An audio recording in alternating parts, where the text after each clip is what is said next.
Love. Jayadeva was the most famous poet of Orissa. He wrote the Geet Govinda, which depicts the eternal love of Radha and Krishna.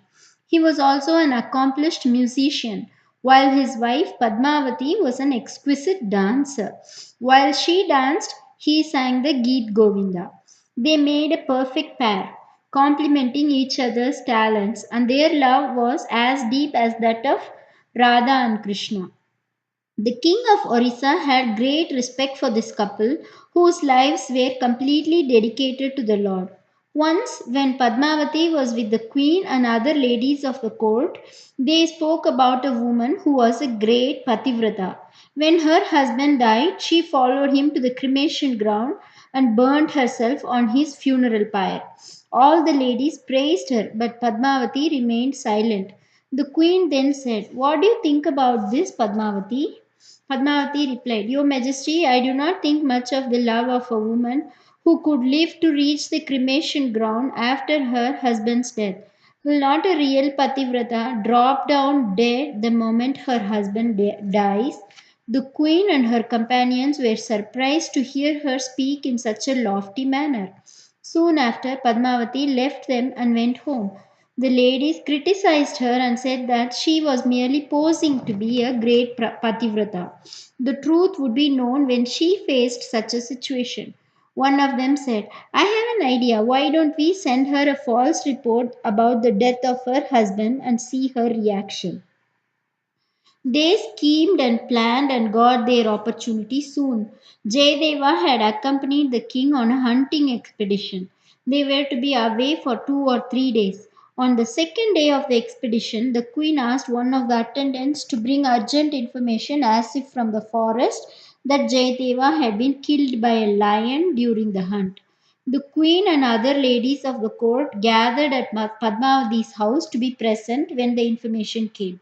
As arranged, while everyone sat and talked, a man came in running, appearing to be in great agitation. He stood before Padmavati and started sobbing.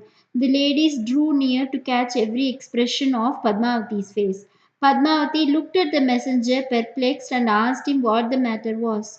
In between sobs, he told her that Jayadeva had been killed by a lion in the forest and that his body was being brought home soon. The moment she heard this, Padmavati went pale. She trembled violently till her whole body shook and fell down dead.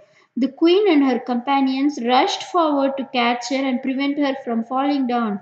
But by that time, she was already dead. They were aghast. They never imagined that Padmavati would really die. Now, how would they explain this to Jayadeva? How could they explain her death to the king who had such great love for the couple? There was loud lamentation everywhere, and no one knew what to do. A messenger was sent to the forest to inform the hunting party of Padmavati's passing away. The king and Jayadeva rushed back from the forest. When the king came to know how the plot had been hatched to test Padmavati's devotion to Jayadeva, he was incensed with anger and drew his sword to kill the queen. Jayadeva stopped the king and consoled him, saying that it was fate that had made the queen act in such a way. Then he closed his eyes and sincerely prayed to the Lord of his heart, Sri Krishna. "Dear Lord, I have loved Padmavati as much as she loved me. Without her, my life would lose its meaning. So either restore her to life or take me away." The Lord said to Jayadeva, "Padmavati's lifespan was over, so she died. No one may live beyond his or her allotted years.